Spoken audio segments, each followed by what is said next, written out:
We all have our 15 minutes of fame, and I'd like to take a couple of my 15 minutes to talk about the rights and the wrongs in the world of professional wrestling. And it is for the WWE Championship. This match is for the ECW World Heavyweight Championship. For the World Heavyweight Championship. The match.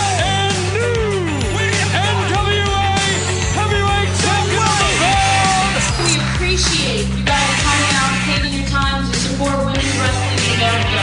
This match is for the AWA World Heavyweight Wrestling Championship.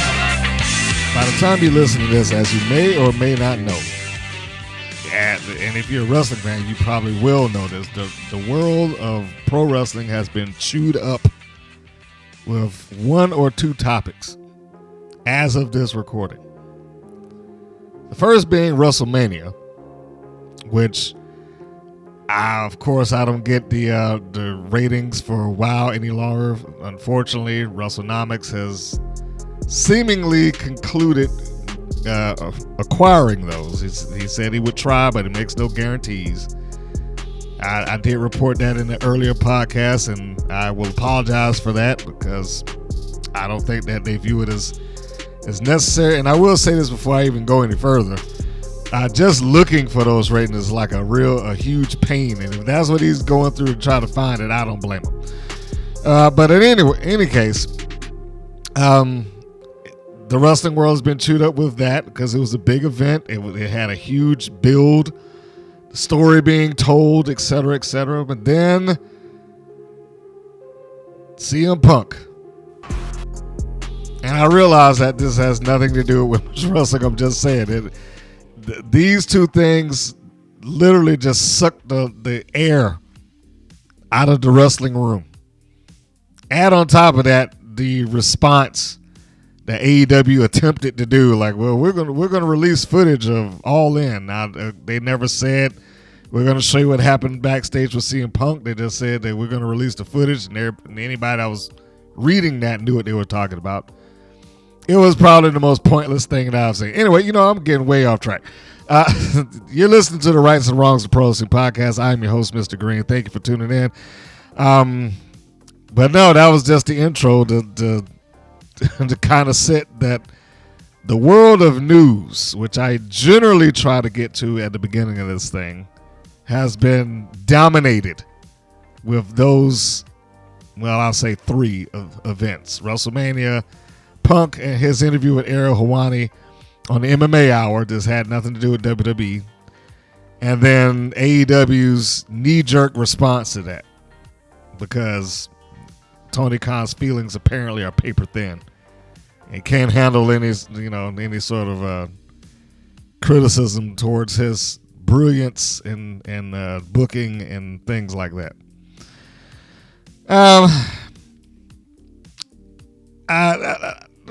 The reason I brought up the ratings, because the weekend of this show that I'm reviewing, WrestleMania carried on. And as, of course, WrestleMania carries over for 2 nights now. So both days that WoW airs, Saturday and Sunday, were competing against the largest pro wrestling show on the planet. Every wrestling promotion was going to get chewed up in the ratings by WrestleMania. And I would dare say, without having seen any ratings, which is why I brought it up, that WrestleNomics doesn't do that anymore. So take what I'm saying with a grain of salt. There's no ratings that I can look at to begin with. But given the fact that they hovered somewhere around 250,000 viewers on the average, and that they took place on WrestleMania weekend of this episode, I would not be surprised that they just got a stern beating in terms of just viewership. Because at that point, I would doubt that only the hardest of the hardcore were going to watch WoW in favor of, or unless they just did not have access to Peacock to watch WrestleMania to begin with. But any other wrestling fan, they're probably very likely we're going to watch WrestleMania instead. And that's not for nothing. I mean, it had its moments not just with the guys. I mean, obviously the show was built around the story, or the weekend was built around the story, but you also had a good showing by Rhea Ripley, and you could see and feel the star power that woman is generating. That's star power. What she is doing right now, she is killing it. Becky Lynch, I mean, she had to pretty much compete with the hot new thing, more or less, but she's still a star. As is evident by her going on her book tour and everything. I know her contract is coming up, but I fully expect her to return to WWE. And Bayley successfully dethroning and winning the women's championship. Congratulations to her. And I guess I should go ahead and say that this is the news, views, and reviews, news, views, and updates segment. And one thing I think that needs to be noted, there's not a lot of news here, but because obvious reasons. Like I said, the news of wrestling has been chewed up with WrestleMania, CM Punk, and AEW's stupid decision. But there was a nice thing that Bayley did at following WrestleMania. She, during the press conference, the after show press conference, was wearing the shirt of an independent wrestler. Now, some of you may not know who this young lady is. I just came across her a couple of months myself. The first match I saw with her was her versus Queen Aminata. Now, you might be asking, who is her? Jada Stone. Jada Stone is the young lady in question. And Bayley went out on WWE's press conference time wearing a shirt that was a non-WWE product. She was wearing Jada Stone's shirt. Jada Stone, the Spark, who is good. And she's, for the little bit that I've seen with her, because since I saw the first match, I've gone and watched a couple others. She reminds me of Kiera Hogan, not in terms of her style, but in terms of her passion. When I met Kiera Hogan, she came across as a genuine fan of pro wrestling, and she just wanted to be a part of it. Wasn't, and this is no knock, by the way. It wasn't a case of her just reading it in the paper and deciding that she wanted to, I just, want to apply for it or try out. No, this young lady wants to be a wrestler. And she's pretty good at it, at least so far. There was one match I was a little bit in question of. I was like, whoever her partner, her opponent was, I can't remember the young lady's name, but the move that she did, she don't need to do it no more. Almost looked like she's about to break Stone's neck. But anyway, Bayley was there at the press conference, and she sat down and she showed the people the shirt, and she was telling that this young lady is going to freak out when she sees this, and rightfully so. And she explained who she was and what she was doing. The fact that she got a mention there is probably going to mean a lot for Stone going forward. That she has somewhat of a verbal endorsement for this young lady. But Bayley made it clear. She's like, I used to be in those shoes. I seen her waiting, when after the shows, when we were the tag team champions. I guess she's talking about her and Banks at the time. She was saying that, she was coming up to the shows wearing custom-made shoes to represent the team. And, she's been, back then and backstage, I think she did extra work for him. Now she's out on the indies, and Bayley's like really legitimately impressed.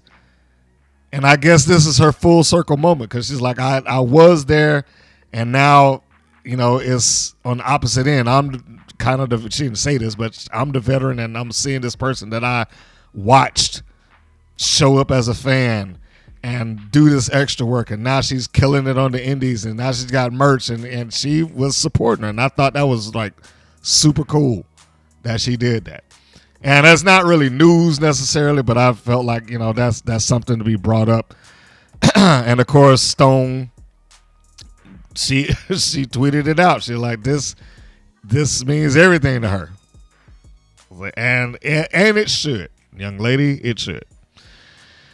I don't know if there's a lot of other things that's going on. I was going to mention a few items, but as I mentioned, a lot of the news just has been kind of buried underneath the other goings on in the world. I don't know if I mentioned it before. NXT will introduce another women's championship, be the North American women's title. It was introduced at Stand and Deliver. So you have that to look forward to. Julia also made an appearance, and it is now being reported. Julia from Stardom. It is also being reported now that she has signed with the WWE, which could be interesting. We will see where that goes. This isn't straight wrestling, but there was a little bit of a post about Ronda Rousey, I guess, saying when she lost to Holly Holm, she's still the better fighter. I'm going to respectfully disagree with Rousey on that one. I was like, hey, look, there were MMA experts that were saying that Ronda was good, but she was no striker. And Holly Holm pretty much came out and proved that. But I'm sure, that Ronda probably felt like it was a fluke. But she never did ask for a rematch. She never tried to get that win back. That she had every right to attempt to do it, but it just never went that way. So I have no choice but to believe that Holmes is the better fighter of the two at this point, unless Rousey does something that is going to be significantly different in another match to show that she can beat her, which I doubt this is ever going to happen. Mia Yamashita is set to appear in TNA Impact Las Vegas April 21st. They have announced this. That is breaking news for them. So if you happen to be in Vegas and you're going to the TNA show, get ready for the four-time Princess of Princess champion. She will be there. Now, who she will be taking on, time will tell.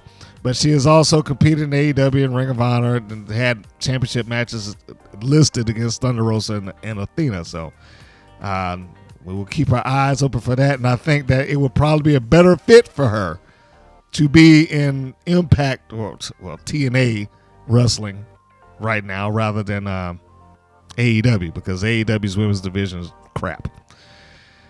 But that seems to be all the news, views, and updates that's going on right now. I wasn't going to waste a significant amount of time with it, so I believe that it's time to go into the Wild Review.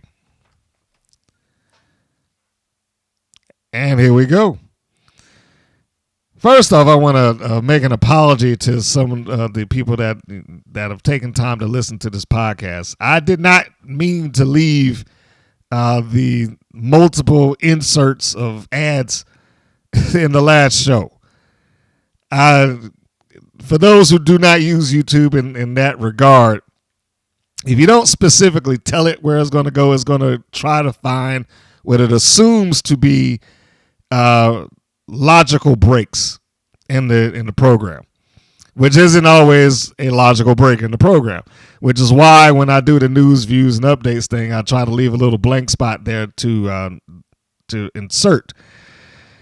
The algorithm apparently was not smart enough to do that, so it just peppered it all throughout the front half of it, and I didn't realize that at the time. So I get it, okay? I understand, because I don't like looking at stuff and it just ad after ad after ad after ad either. So, certainly don't want to present that. One is probably good enough, but I did not intend on that. My apologies. So, off to the show. Well, the opening slate for this, let's get to where we always do. This is episode 230. The title, Injured or Insidious. 230 was the seasonal number. 82 is the chronological number. The air date, April 6th, as stated, WrestleMania weekend. So whether you watched it on April 6th or April 7th, you pretty much was competing against that. It opens up with David McClain interviewing Abilene Maverick, the VIP. And this started the show on the wrong foot for me. I'll just give it that much. Now, I will say in advance, it is not a bad show up and down for every single segment, but this particular segment, I did not like this. Now, why didn't I like it? Is because of the two, well, I can't even say the two of them. It's because of David McClain and how this thing has been laid out. So he calls out Abilene Maverick, who comes out with the championship and in her wild sweats. But she also comes out with a head bandage and on a crutch, still portraying the idea of that she's been injured and the beast clocked her upside the head, I guess, and caused some sort of neurological damage where she walks on the I don't know. I don't know. And that's the problem with this. I don't understand what they're trying to do. Other than the fact that they're trying to be funny. Because that's the only logical thing that you can get out of this, that they're trying to be funny. And it's bad humor, but that's the only thing that I can surmise here, is that this is here for entertainment purposes. Outside of that, I have no clue what they're doing with this. There's very little that I can justify one way or the other. In a real world setting, this would make Abilene Maverick look like a complete idiot. In a pro wrestling world setting, it still makes her look like an idiot. Like, maybe somebody can explain it to me. I'm begging, please, I open this up. Maybe someone else can explain this to me, because I don't understand. Is this a case of Abilene Maverick trying to legitimately convince David McClain that she's hurt? If so, why would she send this footage that she sent that shows her at the veterinarian's office? Why would she bother to send this? Why would she bother to have the Wild crew follow her to this? Is this supposed to be a case of, well, I'm just not smart enough to know that I'm sending this footage, or I messed up, or I believe what I say? If so, why? I don't understand any angle that this comes from, other than they're just doing it just to try to be funny in a bad comedy segment. So she's comes out and she's still insisting, as Dave McClain is like, we've seen the footage and blah, which is, again, is stupid, because why is she acting shocked about this? And why is she still like, no, like, why don't you believe what I'm saying? When there's no reason to believe what she's saying. She didn't even provide the element of the effort to try to lie. So he presents this, but it basically comes down to Abilene Maverick saying that, well, I signed a contract already, and I'm going to put up the title against somebody, assumably to do the old, well, I'll fulfill my championship obligations so that I will not have to, be forced into a match that I don't want. Therefore, you cannot make me wrestle the person that I'm trying to avoid. In this case, the Beast. So she says that, and she's like, well, he asks, well, who is it? Then she's like, well, that's for me to know, and you find out. And then the Beast comes out and pretty much attacks Abilene Maverick, and then The extra comedy ensues because he has to jump up on the second rope like he saw a mouse and, skirt away. I do not try to have a problem with David McLane. But when he did it in his younger days, when it was in Glow and he was probably 20 and smaller, I could see that kind of. I don't understand why he's doing it here. He's got to be in his 60s by now. He's an adult male. And it's not as if he has no ability to get out of the ring. Even with that's coming on, he can leave with urgency. But what is he jumping up on the rope for like he's scared for his life? I don't get that. But this happens, and then it gets the referees out there to try to do something about it. And, of course, he's still getting up on the ropes. He's like, calling for help or whatever you want to call it. Nigel Zane is on commentary, and he does the whole, and the beast is unleashed. And this is what I was afraid that he was going to get to eventually. That being, he's starting to use McLeanisms. When he first started in commentary, I was pretty, not adamant, but I was pretty fair about the fact that I was like, well, he's able to deliver the wild stuff and toe the company line without using David McLane's verbiage, without sounding like him. Now he's starting to morph into what David McLane would do and say. The beast is unleashed. That's a David McLaneism. He, for whatever reason, I don't know why or where he picked up that term, but he likes using it. And he's liked using it since 2000. First pay-per-view was called Wild Unleashed, Caged Heat. He would say that a lot. Cage Heat is unleashed. Then we got the beast. The beast is unleashed. And I was like, I don't know what it is about that term, but he just seems to like it. But now it's filtering into Zane's commentary.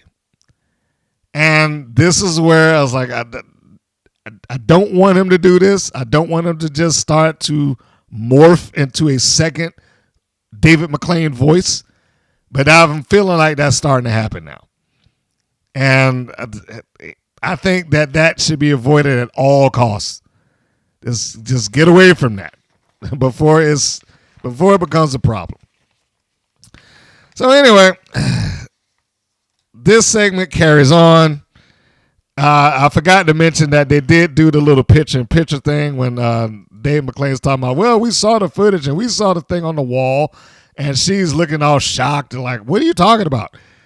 Which again goes back to what I'm saying. What is she supposed? Is she supposed to believe the lie that she's saying? Was that supposed to be an accident? I don't understand, because this is just badly done. There's really no other thing I can say for it. This angle is just badly done. And it's starting to come off like a retread of something that they already did like 2 years ago. This is basically the Beast versus Tessa Blanchard with Abilene Maverick standing in for Tessa Blanchard, minus the injury angle.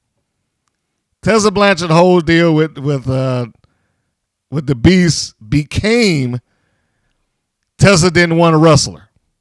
And she started picking her own opponents so that she didn't have to wrestle, even though the opponents that she picked were like all top tier people. I was like, why is she trying to avoid this if that's, if these are the opponents that she's going to pick? But anyway, so here we have this, and it's basically the same thing. Abilene Maverick is there trying to avoid getting in the ring with the Beast. She claims that she has an opponent that you have to find out at some point in time later on. The Beast comes in. I already told you about that. She comes and beats up Abilene, and, we see that she is not nearly as hurt as she claims she is, even though in this instance, she just took a spear and she's walked out kind of fine once she got out of the ring. Dave McLane decides he wants to pick up the belt. Abilene Maverick grabs it. I'm not sure why Dave McLane decided to get into a tug of war with her. Again, other than the fact that they just did it for comedy, because what happens? He takes a bump. Not a big one, but he takes a bump. He tries to hold on to the belt. He apparently does not. He has the grip of a 3-year-old child because he can't hold on to it. She yanks it away, and then he falls over backwards comically like, whoa, and then, hits the mat. And Abilene goes back, and she's laughing as she goes into the aisleway or whatever the case may be. And they took a second and paused on the camera shot on a mom who clearly does not know what is going on there. She's just politely applauding. And that's got nothing to do with the segment, mind you. But when I saw her, because the camera was so focused in, I was like, this woman does not know what is happening. It's just nice, polite applause. Like, that's nice.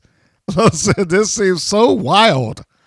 Anyhow, so Dave McClain speaks to the Beast at the end of this, like basically saying, you'll get your title rematch or, whatever.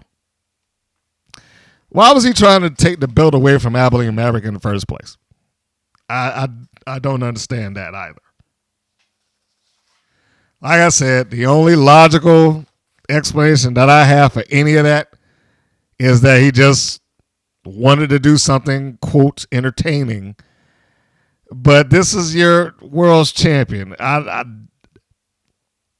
He can do what he wants. It's his company and it's his title belt. I still do not agree that he should be a focal point to these things. And by him standing in the ring, talking, being the lead interviewer and then trying to hold on to the belt, I mean, it takes focus away from what's going on. It turns it back into a case of I have to insert myself in between these things with no real payoff to be had. There's no point in him grabbing that belt other than that he just wanted to do the spot. Or somebody there. Well, I can't even say somebody because even if it came out of Abilene's Maverick mouth, like, well, you should grab the belt, and he agreed to it. So he wanted to do the spot. So the Beast has promised a title match. Yay and congratulations to her. I do not have a lot of interest in this match just because of the build. It just seems ridiculous. And whatever goodwill Abilene Maverick had in being the sneaky champion before, this angle has undermined. Before she got past a Penelope Pink, she got past a Princess Aussie, she got past a Beast, she was outsmarting them and what have you. But this makes her just look dumb. Like, I don't know how she went from being, the mastermind isn't the right word, but how she went from being so cunning and able to get past these obstacles to now just like, I did not have the brains enough for me to clip the video that was sent in. Or I didn't have the brains enough to use my own camera with my own cameraman that I could control rather than the WOW camera crew. None of that makes sense. None of that makes sense. None of it. Next segment, Princess Aussie versus Reina Del Rey with Adriana Gambino. Now, the only downside of this match is that they didn't explain Gambino. Other than that, I mean, this is probably my favorite match of the show because it made sense. And I want to make sure to say that it made sense. Reina Del Rey, I have said in a prior episode and review that she has not really had, in my opinion, the best of luck as it relates to her angles, her feuds, because they seemingly get cut short or got cut short one way or the other. First one being, she was in the feud with the Beast that really didn't conclude because the Beast got hurt. Second one being that she was part of Last Call. That didn't seem like it concluded anyway. I mean, officially it did. They lost, even though it was a loss in a loss via archive footage. But that ended Last Call. Last call, and because Wrecking Ball left, that ended that. And so now she's back to being a single. And she is seemingly the heavy for Adriana Gambino. Again, not explained why. Not explained why Gambino needed her in the first place, but this is what they presented. So, other than that, we're fine. Because Aussie and Reina Del Rey had a match that focused on the story. I mean, David and Goliath, I guess. That's usually the common term for this. But it was the larger heel taking on the quicker, lighter, faster, babyface. And they worked it as such. They did this with Aussie having to take a beating for a little while until she could outquick, outthink, outmaneuver her larger opponent, her stronger opponent. And honestly, this match is probably wasted a bit on the crowd that they had, but they did a fine job here. It was an easy story to tell. You could visually look at the match and see that, okay, she being Princess Aussie is having to work hard to try and get some kind of advantage here. Del Rey did a good job of trying to corner and just doing little things like, I'm trying to get you in the corner, but Aussie gets out of the way. I try to hit you with this big clothesline, but she ducks underneath it.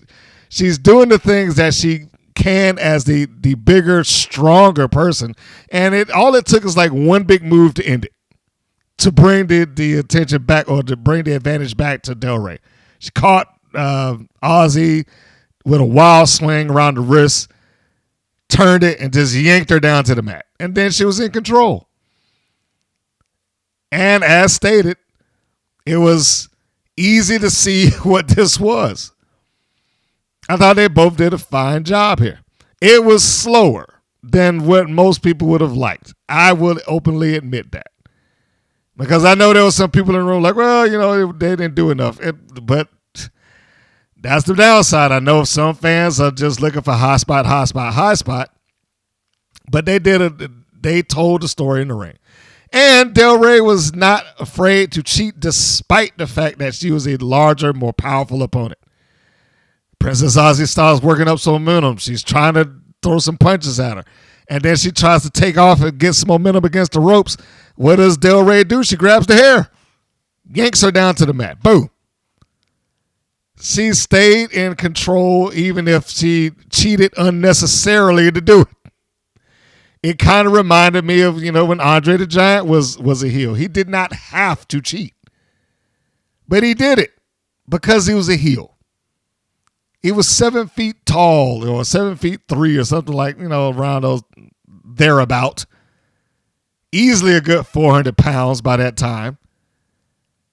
And did he need to be choking somebody with the straps of his singlet? No. But he did. Because that's what heels do. And Del Rey was like that here. Did she have to do that? No, she didn't have to. But she did, because she's a heel. And it forced Aussie to have to do something to get the advantage. When she's hoisted up on Del Rey's shoulders, she's firing elbow after elbow after elbow to the side of Del Rey's head. And then she slips herself into a sleeper. One of those moves that you could apply to anybody, regardless of size or strength. Del Rey does a great job of positioning herself to where Aussie needs to be. There's not a lot of wasted movement or staggering stalling time here, because they both know what they're doing. Even Gambino is good on the outside. She's yelling and screaming, get out of the way, move. There's concern on her. She doesn't look like she's just goofing off or playing a part. The referee, nearly everything about this match I liked. Referee's getting in there. I mean, she's probably a far more authoritative looking referee than the one that I don't like, Scheinberg, and we'll talk about him later because he did what Scheinberg does, but we'll get to that. So in any case, The match, I thought, was moving along fine. I mean, Aussie goes back for another sleeper, or you could possibly consider it a choke, but you understand why, because she can't do what she might normally be able to do with her opponents because of the size differential. She catches Del Rey with a cutter, puts her down, and while the referee's checking on her to see if she can continue, Aussie's trying to go up to the top rope. Gambino catches her ankle and stalls her just long enough for Del Rey to get back to her feet, hoist her over the top rope, and then hit her move, a top rope neck breaker, and she's done. She gets the win. 1, 2, 3. It's perfect. And it gave just enough leeway on either side. Del Rey got the win. Reina Del Rey accomplished what she set out to accomplish. I beat Princess Aussie. But Aussie also has a gripe here. You wouldn't have won if Gambino hadn't stopped me from getting my frog splash off. It just took that long and threw me off pace that much that it cost me to win. This is a thumbs up match, regardless of whether it's not a high pace, high phonetic match like that. It's a thumbs up match for me. Next segment, the Brat Pack, as represented by Gigi, Gianni, and Little J Boogie, taking on the Mighty Mites. Nigel Zane sells the Mighty Mites as fan favorites. I'm not entirely sure how, because I just don't see it. Like, how are they fan favorites for any? They barely done anything. All they've done is come out there and lose. But, you know, it is what it is. So the Brat Pack come out, and of course, the only real tying bind that Boogie has to the rest of the group is that she has a boom box. They have never explained, even though they reference it, they have never explained why it is that J Boogie chose to join with these two. Two open heels when Boogie has really not done all that much. It becomes really difficult to defend J Boogie as a dancer. I mean, because I did say that I went to her YouTube channel, and her dancing there is like significantly different than what you see on WoW. And she did the whole dance number here in the ring. My mandate for her would be like, stop dancing, because it doesn't reflect well for you here. I don't get the gimmicks with WoW often. I've already been clear that I don't really care for them, because they don't go anywhere. They don't do anything. They serve no purpose other than to provide, well, whoever's watching, a very superficial idea of who they are and what they're doing. So, oh yeah, she tried to do a little dance number before they got their pose on in the ring. And it just doesn't work well. In a wrestling environment, it just doesn't seem to work well. But we have the Mighty Mites coming out after this, Sugar and Spice. I don't know why they just don't go with Sugar and Spice. What? I don't know how.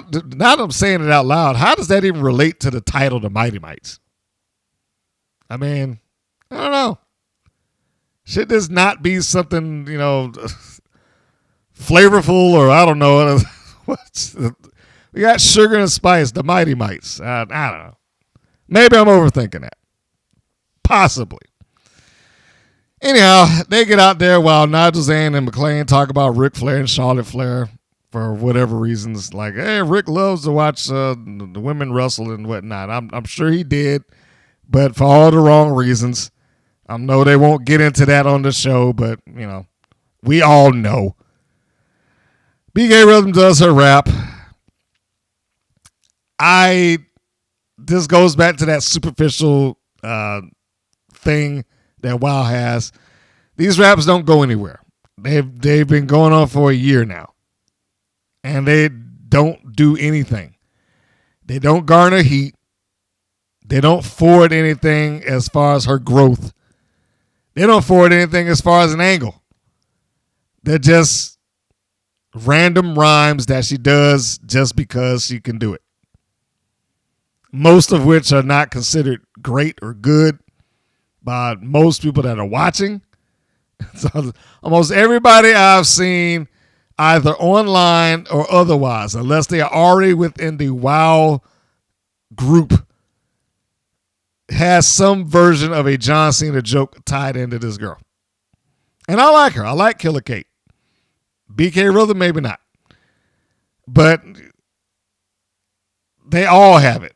Who is that supposed to be? Jane Cena? The mistress of Thugger, just all sorts of nonsense like that. So, what was that? Yeah, the Mighty Mites come out. They get the rap. And then we get the match kicked off. I am not a fan of this incarnation of the Brat Pack. The incarnation that should exist is Rhythm and Gianni. And that should be it. Matter of fact, at this point, I would say that they probably should just drop J Boogie altogether. I know that won't happen, but I would think that that would be a better thing for the team. Even though the team has no future. They're just there. And WoW has made it clear what the value of the Brat Pack happens to be. And it's not much. They're not going to go anywhere. They're not going to win any tag team championships.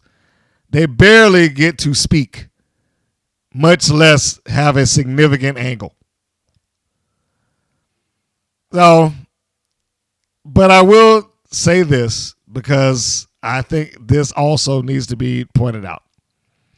Much like I said with the previous match, Princess Aussie and Reina Del Rey. Gigi Gianni. I really like her. I think that she does the best that she can do with even the smallest things. That being positioning, getting where she needs to be, being able to stall out for her opponents, just by looking dazed and confused, and rather than standing around waiting for them to come and get her, looking like there's an invisible force field in her way. She is always in motion, even if she's kind of standing up. I mean, just go back and watch the match. She's almost always doing something to justify why this person is getting the advantage of her. Whether that be leaning down and holding her head, or taking a bump and getting up and looking dazed and confused, holding her jaw. She's always doing something. And it becomes that much more evident when you go and you see other people on the same show that stand around and look like there's some sort of force field in between them and their opponent because they're trying to wait for the next move to happen. Gianni, she has positioned herself well in this match. I mean, she took bumps well in this match. She sold facial expressions well in this match. I mean, I don't know if this match is the one that I would consider made me a fan or made me like her more, because I liked her to begin with. But it became very much evident in this match, in my opinion. Subtle things. And what she does, the small things that she does, because she doesn't do a lot of big stuff. It's not like she's running around doing her hurricanranas and dives and this and that and the other. But the little things that she does, she seems very efficient with doing. And it does not seem out of context or out of character when she decides to say in the match when she walks across Sugar's back. And she walks across it again. Then she decides to put her foot on the back of her neck and pose. All of that seems perfectly well within the realm of what Gigi Gianni could and would do. J Boogie, on the other hand, she's not terrible. But I'm just not sold on her yet. I just am not. She always looks like she is playing a part or needs to be told what to do at any given moment. I know that there was a point in the match where they do a double team move on Sugar, and I think of the double suplex, and yeah, it looks like it was again when in the context of the match. I shouldn't say that was a double suplex; it was a double elbow at that point. But then you got Gigi, who's like pinner, and I think that. Unless they want to send me a message to say, no, that was just, a spur of the moment thing. But it just felt like Gigi probably was the captain there and told her, this is what you need to do because, I know that's not a natural instinct for you. But Boogie always seems like she is in the midst of remembering lines or wanting to laugh or I'm having a good time here. I'm playing around. Even when she tagged in, she like skipped into the middle. And I don't know enough about her at this point. I don't know enough about her character because they don't talk. When she's trying to hold Spice down, and the looks that she's giving on her face as Spice is struggling to get out. I'm not Spice, Sugar. And I got to give Sugar credit. Sugar looks like she was somebody that was desperately trying to reverse the hold. Whereas Jay Boogie looks like, what's going on? Like she's got that kind of look on her face. So if it was just TV, people would consider that overacting.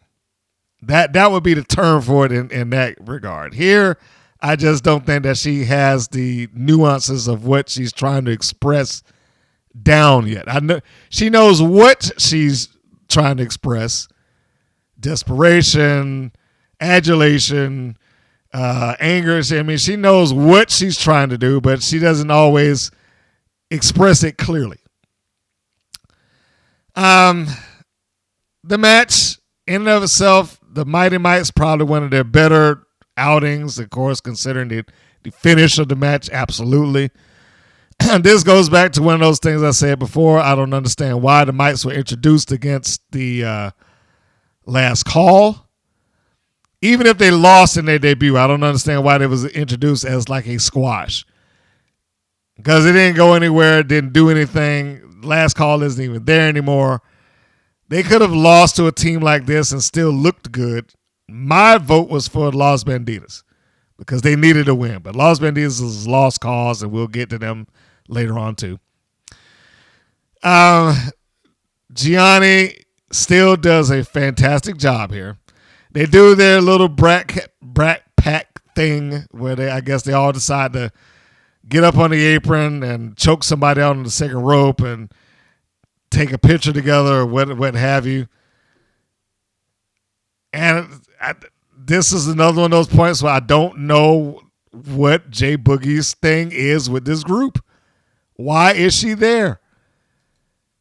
Because when this is happening, BK Rhythm, the second that she has the time and ability to do it, she starts choking her out. She grabs Sugar's back of the head and drags her across the second rope. Meanwhile, Boogie's just looking like, ooh, why are you doing that? That type of thing. So, I mean, I don't know what she is there for through all of this. Commentators question a little bit, but that's about it. Doesn't really go into much further explanation than that. Dave McClain talked about her. I don't know if her mom would approve, but what is there not to approve? We don't know what the relationship between any of these three are, other than they got together for the trios tournament and they're still sticking together. And that she has a connection to him because she's, quote, hip hop. So anyhow, getting towards the finish, because I guess that'll be the important thing here. The Brat Pack get together, Gianni and Boogie, they do a double suplex on Sugar. Or at least they attempt a double suplex on Sugar. And she fought off. She did the old hot tag thing. And this is where I was talking about where you could make the argument that some people don't know how to position themselves in a place where they don't look like they're just obviously standing around waiting. Because after Sugar does what she does and breaks free of the double suplex, I mean, she gives a kick to the gut to Boogie, gives a stunner to Gianni. I don't know if she'd want to do that, but since it's a finish for somebody else later, but I mean, it was a great fight off. I have to give her that. Gianni backs herself up to the corner, and she kind of leans her head down so that she doesn't see the person that's coming in. Boogie, on the other hand, just kind of staggers to the center and looks right at her. And the second that the tag is made, then she charges into a clothesline. See that there lies the difference. That's what I'm talking about. And those are the type of things that Boogie is going to have to work on. It's just those small things like that. She looked like she was waiting for it, whereas Gianni gave herself a little bit of a reprieve by staggering back, going to the ropes, leaning her head down where she didn't see the tag in the first place. So Spice comes in. She's cleaning house. There's a little bit of a flub up between her and Boogie because she didn't get her wrist right away or her hand right away. Does a nice little high spot off of the ropes, flips them both over. Spice is coming in for the cleanup. It doesn't come off as ridiculous because she's not that much smaller than everybody else in the ring, which is what you didn't have in their debut match with Last Call. They looked ridiculously tiny there, and they were portrayed as ridiculously tiny. She tries to do a knee strike to Jay Boogie. The first one whiffs pretty badly, but the camera angle that is on prevents the TV crowd from seeing it. The live crowd, I'm pretty sure, saw it. So she comes back with another shot, nails her, and then she catches her with like a head plant, reverse head plant. Gianni is able to stop it. Sugar comes in and gives a drop kick to Gianni. Gianni takes a great bump right against the ropes and then falls out to the floor like a limp noodle. I really enjoy her work. Boogie is standing around looking like, hey, what's happening? What's going on? Because she sees her partner hit the ground. And I guess that was the setup for it. It felt like it was a little bit of a jump. But that might be off because they did cut to a camera angle. But it felt like a jump just the way that it was viewed. But after that, Spice comes up, springboards, catches her with like a head scissors to the mat, and then a senton of sorts. Didn't really get it all, but she got enough and got the pin, and that was it. And the Mighty Mites win their first match over the Brat Pack by pinning Jay Boogie, which was the right person to pin in this match. The camera angle that they had with the kid afterwards, I don't know, they must have gave him some sugar or told him, hey, look, just scream as loud as you can to make sure that everybody knows that this was an exciting match. But no, seriously, the Mighty Mites did a good job here. This is one of their better showings. Not, I'm hesitant to say the best, but of course it is the one that they got with a win, so it counts for something here. Cannot say enough about what they did together. I thought there was some good chemistry with the Mites and the Brat Pack, although there's still stuff that Boogie has to work on. Gianni, fine job.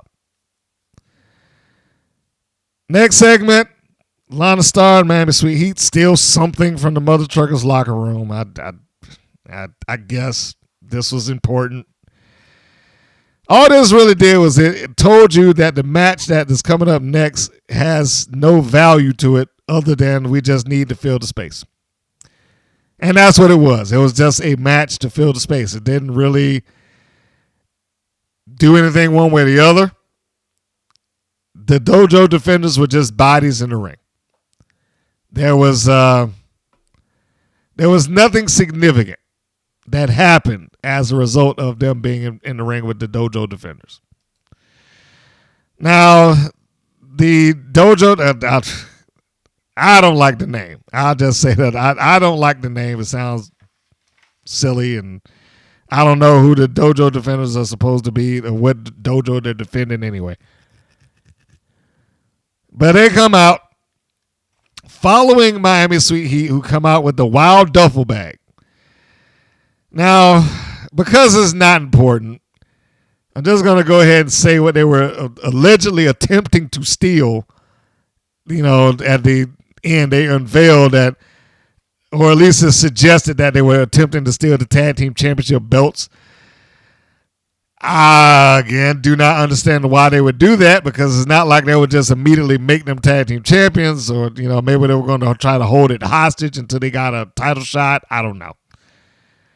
But they didn't think to look, apparently, in the bag before they came out there, and they discovered that what they stole was their clothes being the mother truckers, which shouldn't be all that difficult to steal, because every time that they're in the locker room, they turn it into their personal laundry room to begin with. So, except for the last time, now they're hanging up street signs that say honk honk and something else or other. The Dojo Defenders are every bit the cartoon characters that you would imagine them to be.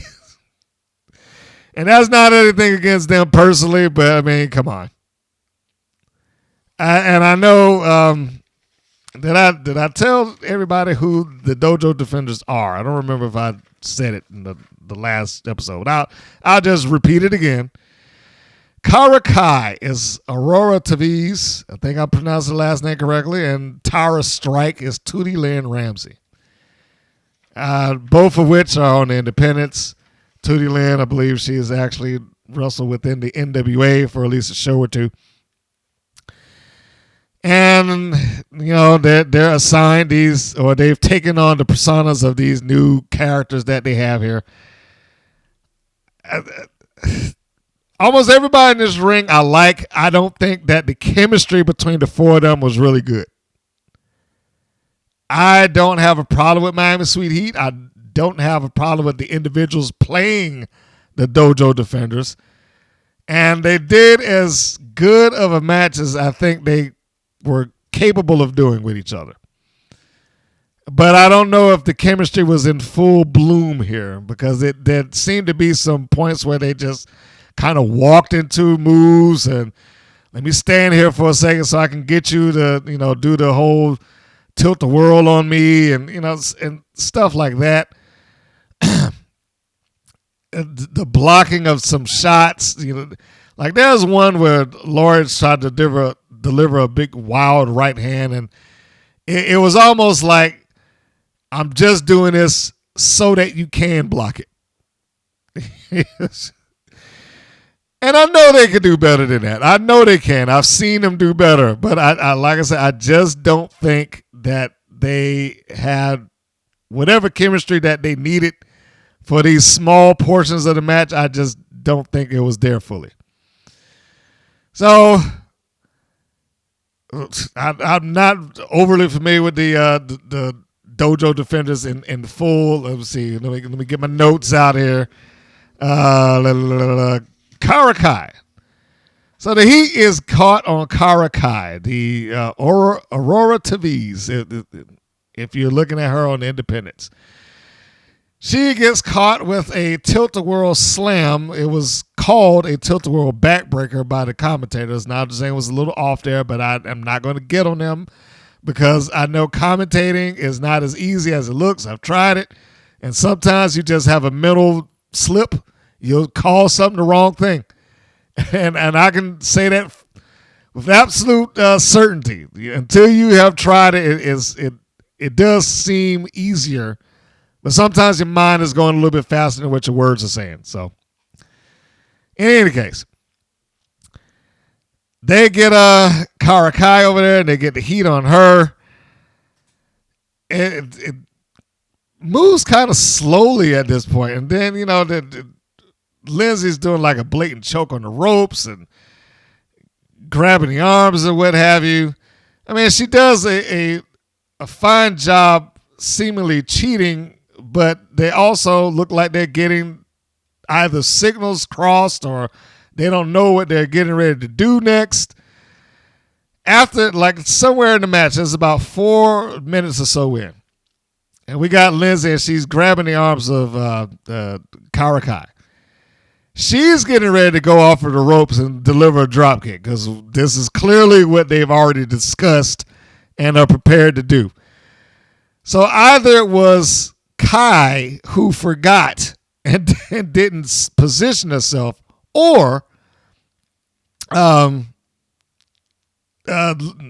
Laura grabbed her ahead of schedule and then caused her sister to have to stop. I would tend to believe that Kai, and like I said, I don't have anything to base this on of who dropped what, but I would tend to believe that Kai probably forgot the spot, and Laura had to come over there and pull her back into place, so that the drop kick that they were going to have could happen.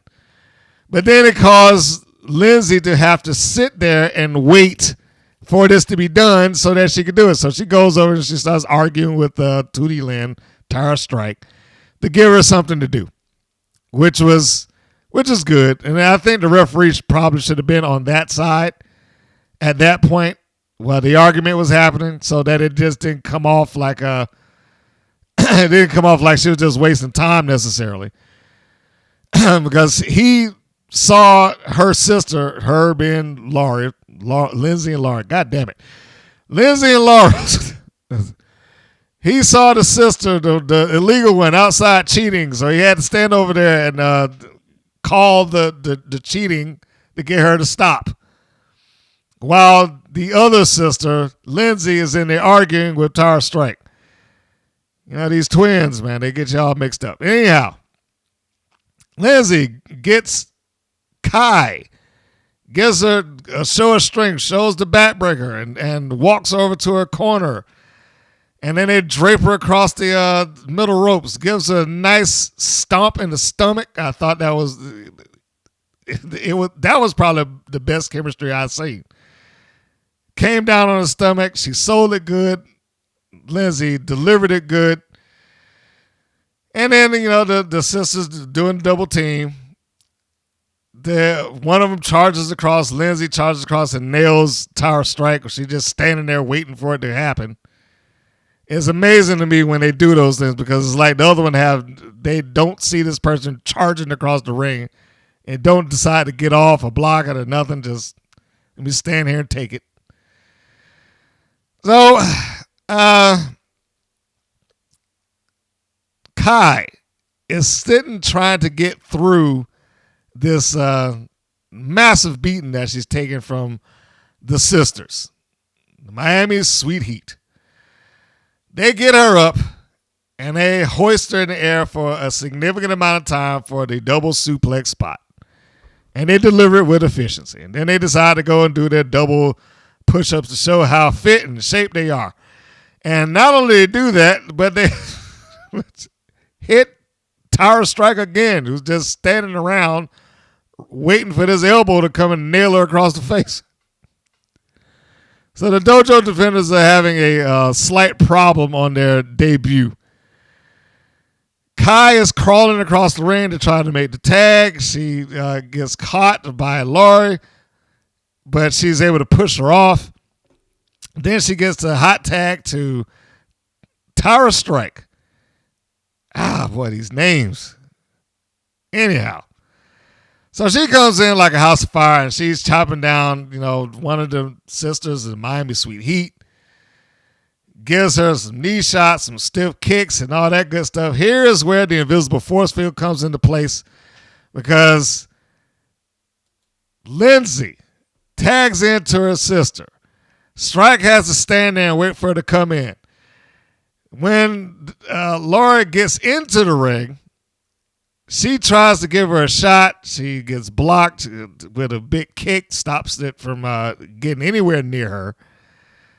And that one move proves too much for her to handle, so she rolls over and then she makes the tag out to her tag partner, and the Dojo Defenders have taken that big boot to the side of the head.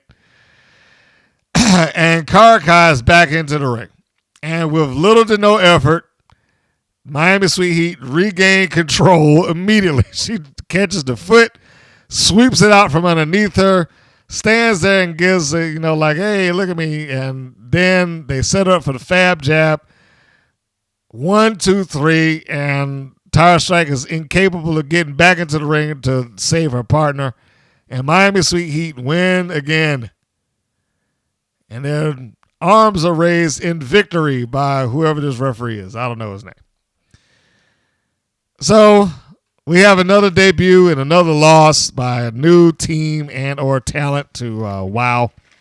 Not surprising. The second that they said, tune in next week, folks, to watch the debut of the Dojo Defenders, I immediately wrote them off as losing. And it's nice to know that I was right. So, as I said, it wasn't a horrible match or something like that, but there were spots where it just seemed like the chemistry was just a little off, in my opinion. But it didn't matter because this match had a lot less to do about the Dojo Defenders, so rather than them just being a means to an end to get to the real story, and that's the Mother Truckers. So at the end of the match, they show that they stole the Truckers' jean vest, and then they talked to David again. And they're going on about, winning the title match. And I don't know why they continue to talk to David. Why do they keep doing this? But they do. Like I said, it's not going to go anywhere unless he does something like what he did at the beginning of the show, where he can take a bump for comedy. So they come out. I'm sorry, I got ahead of myself. They continue to talk to Dave McClain about winning the title match and yada, yada, yada. But the Truckers come out. And they easily dispatch the heels. And this looks like we're heading toward another Sweet Heat versus Mother Truckers match. Truckers get on the microphone and then basically say that, hey, they just stole the wrong bags. If y'all was looking for the belts is in the bag right next to it.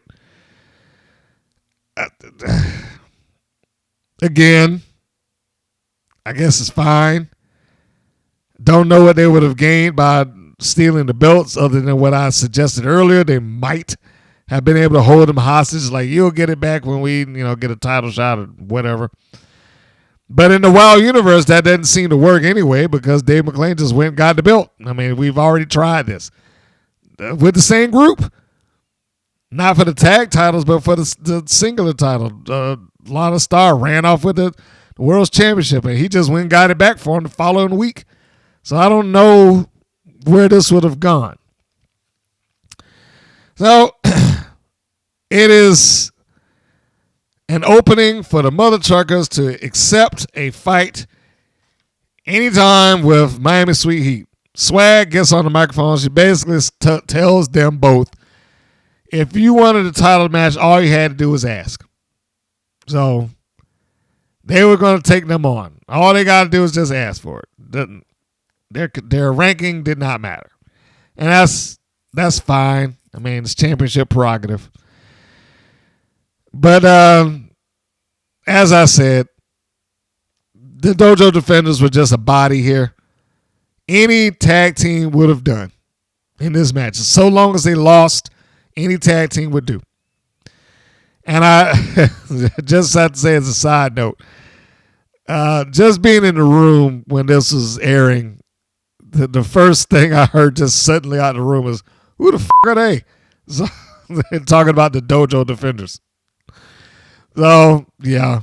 The new inserts, the people that come in to lose, doesn't always go over well with certain individuals. But the Mother Truckers end this on their normal catchphrase, honk, honk. I hate that thing. But to the Truckers' credit, they're doing their best to get that over. The next segment is an ad for Goldie Collins versus the Beast. And I wrote in my notes here, how is this a selling point? Like, tune in, fans. Next week, you won't want to miss Goldie Collins taking on the Beast. How is that a selling point? If you've watched WoW for any number of weeks, you know Goldie Collins hasn't won anything. So how is she supposed to be presented as some sort of a threat or a match worth watching to this person who is in WoW's universe like an indestructible force? Why would Goldie Collins versus the Beast entice me to watch this show? Especially, given her record. Goldie Collins has not won. The Beast wins pretty much all the time. The Beast is portrayed as unstoppable. Is this supposed to be the main event of the next show? Why would you choose this? I question the things that they advertise as this is what you're going to see next week. Tune in. Because it doesn't seem like a match that's worthwhile. It doesn't seem like a match worth going out of my way to watch at all. Watching the show, sure. I mean, but they probably would do better just to go down the lineup. Like, next week, fans, these matches are happening in the main event, so-and-so. But, yeah, it was the first thing I thought of. Because, like, how is this a enticing match by any stretch of the imagination? I was just looking at TNA Plus the other day. And they put a match on there that I did not even know that I wanted to watch. But they made me want to watch it. Alex Shelley versus Nick Nemeth. Now, it's not that I view Alex Shelley as some, the equivalent of Nick Nemeth. Honestly, I don't. I think he's a phenomenal wrestler. But I don't think he had the same presentation as Nemeth did. Not that he's less talented. He just hadn't had the same presentation. But in TNA in the last year or so, because he won the world's title, because he has some good title defenses, because he's been there for a long period of time, because he's innovated so many moves and styles and what have you, in their universe, they can sell him as a big deal. Nick Nemeth already comes in with a pedigree having been Dolph Ziggler. And in the course of that show, from start to finish, they peppered in as much promo material, interviews with talent, and everything else in between to help make this feel like a big deal.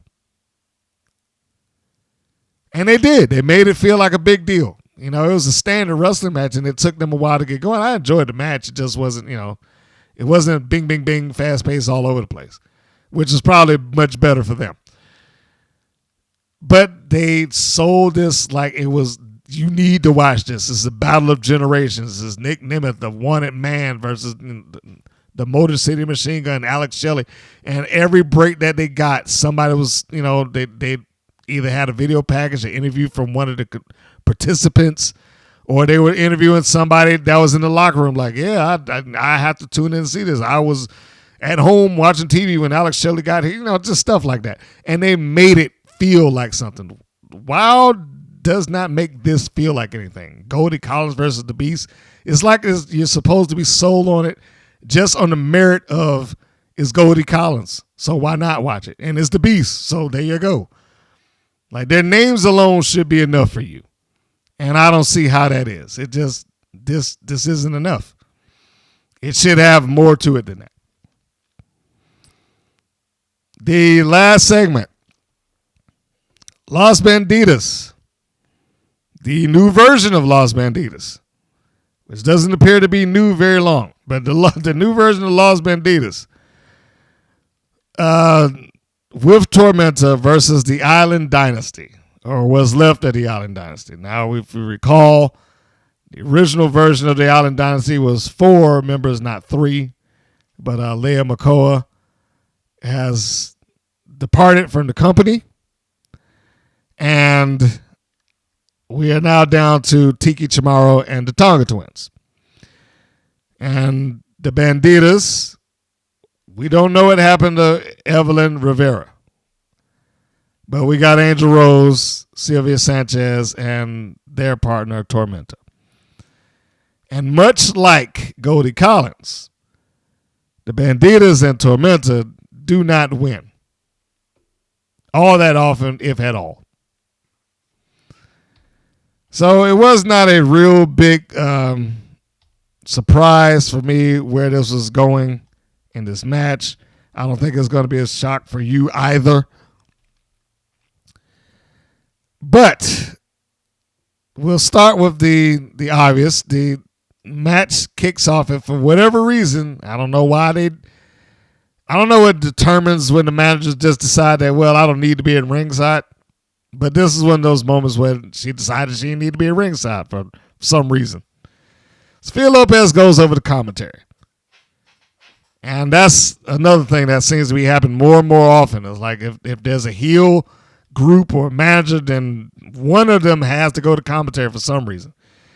The idea that standing at ringside and actually trying to lead my team to victory just seems like a foreign concept.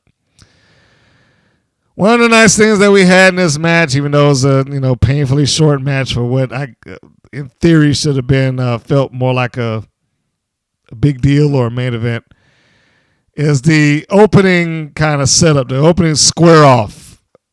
I don't know why those things like that kind of tickle me, and I enjoy it, but I do.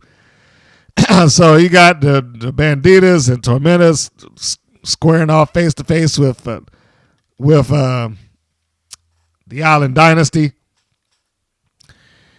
And it seems to be like, they were fine. Match just starts up and Scheinberg is standing around there like, hey guys, stop it. He's trying very hard. But eventually it gets cut off by Tormenta. She cuts off Tiki Chamorro. I don't know what they were trying to do. They being the Bandidas, because Tormenta went and tagged in both members of the Bandidas, Sanchez and Rose, and then the referee's just standing there letting them do it. Just, hey guys, what are you doing now? And I understand they're trying to, make it exciting and get all three of them in there so they can do their stuff. But there's a point here where there are absolutely zero rules that's going on here. It's just stand around and do things. And it was just one after the other. Sing you in for a super kick, catch you with a cold breaker, sing you out of the ring, shoot this person off, make a tag, do a forearm. just a bunch of that.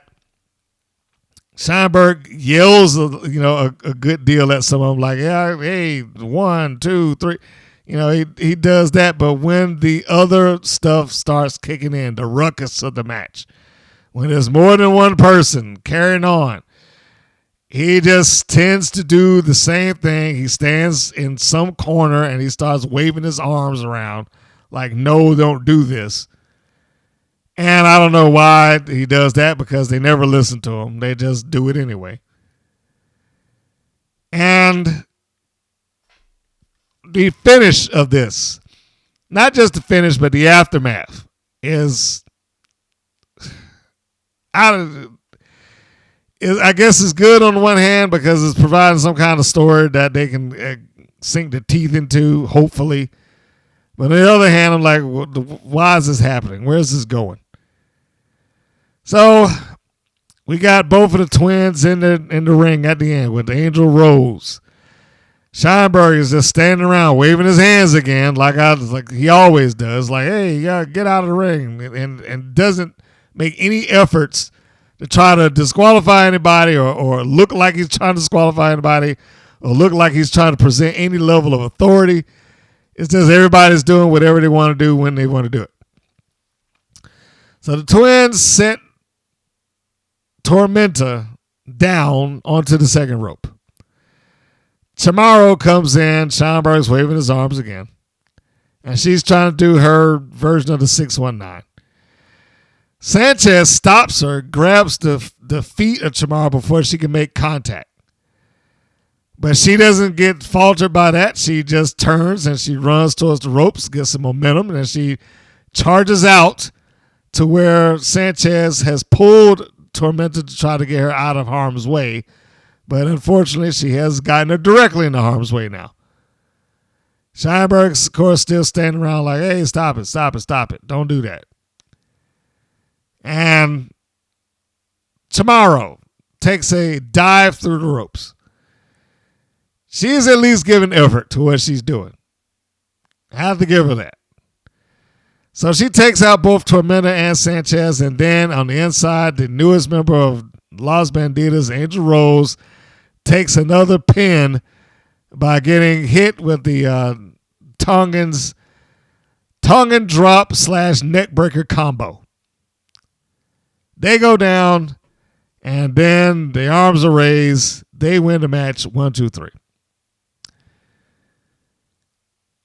As this happens, the babyfaces leave the ring. And Lopez comes in, and she's complaining to her clients. Now, we don't necessarily hear clearly what she's saying, but she's frustrated in that. And that became the opening theme of the angle, is that Lopez is frustrated. They talked about it in commentary, like, you just walked off of your clients the other day and whatever. So she's there, and she talks about that, and then they lose, and so she comes in, and she's upset with the team and how they let her down and everything. And then it starts, they're arguing amongst themselves, but until Lopez comes in, the arguments stop. Now Lopez is giving, them what for a few seconds. And then Sanchez gets pissed off for whatever reason, and she hauls off and slaps Sophia. And she gave a good one. She gave a good slap there. And credit to Sophia Lopez. She took it and it went down. I mean, I don't know how light it was, but Sanchez delivered a good version of it. Why it was Sanchez, I don't know. Why did she get picked to, start taking this verbally? Or why was she the one? Was she blamed for losing? I mean, I don't know, because it didn't seem like she was the cause, nor did it seem like she was actually being blamed. But for whatever reason, she was the brunt of this verbal assault. Even though it didn't look like she was the brunt of verbal assault. We just have to go with the assumption that she is. So the assault on Lopez, it seemed to go from like 0 to 100 like that. It's just a very visceral response. But I guess we have to wait another 2-3 weeks to understand why, because it's something that has to be explained. Like, why did she decide to slap Lopez? We can assume that Las Bandidas is over, and they start arguing with each other again at the end, as Lopez is seen on the ground holding her face, and she's, she's hurt. And that was it. That was the bulk of the show. And it goes to black. Not a terrible show by any stretch, but I don't know if it's one of my full-on better ones either. And like I said, if there's anything that's happening here, is the show probably was going to suffer regardless of what was on there. It could have been the best show that they ever had. But the problem's going to suffer no matter what, just because of it's WrestleMania weekend. And WrestleMania weekend takes up the weekend. So I don't know if anybody that was a big wrestling fan was going to sit there and accept wow over the opposition. Opposition is too strong of a word. Because they're not something that's opposing WoW. WoW is just, something in his way. But yeah, I mean, they had a full weekend that they had to fight against that, so I'm not expecting the world from it. Wouldn't have mattered what they did. They could have gave away the Beast versus the entire roster. And I don't think it would have drawn any more eyes than it would have normally got. Speaking of the Beast, there is the preview of what's coming on next episode. And this is the point where I give you a chance to step away from it if you're not wanting to know what it is, or, depending on what I might say following that. But this is your point. Before I read the preview for next episode. You're still here? All right. So let us read the next one. This is what is coming up this weekend. That should be, the 13th, I believe. I've really lost track of my my day. Anyway, so yeah, the episode will be 231. The title will be Nothing is as it appears. Sorry, I got trampled up over the words there. And here it is, their breakdown. Abilene Maverick makes a special announcement that shakes the WoW roster to its core before the Beast wrestles Best in Show Breed Competition champion Goldie Collins. Genesis hits the ring without Team Exile in their corner to take on Steffi Slays in singles action. Newcomer Americana and her highly decorated partner Santana Garrett are in for a surprise from the meddling Abilene Maverick. Can Angelica Dante keep her sister in check as Chainsaw continues her path of destruction with Chantella Cella next on her to-do list? Ariel Sky makes a plea in the locker room, but she may have gotten herself in over her head. I don't know what any of this is. And it sounds kind of all over the page, just reading it right there, like newcomer Americana. She's been there for a year now. I don't know how new should be considered at this point. What other special announcement? I mean, I hope this is not something that's just going to be a verbal letdown. I was like, what could possibly be said that's going to shake the roster to their core other than y'all fired? Like, I don't know what else would have caused that. The Beast wrestling the Best in Show. I've already told you that. You might as well just go ahead and say, yeah, the Beast wins. I will be highly surprised if the first win that Goldie Collins gets is over the Beast.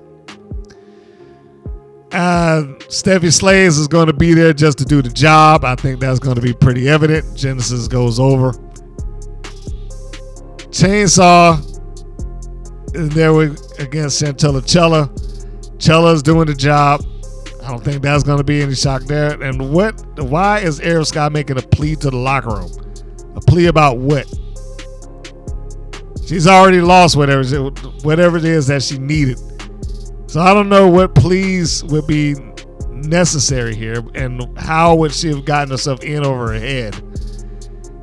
Who knows? Who knows what this is and where this is going? But I guess we'll have to tune in to find out.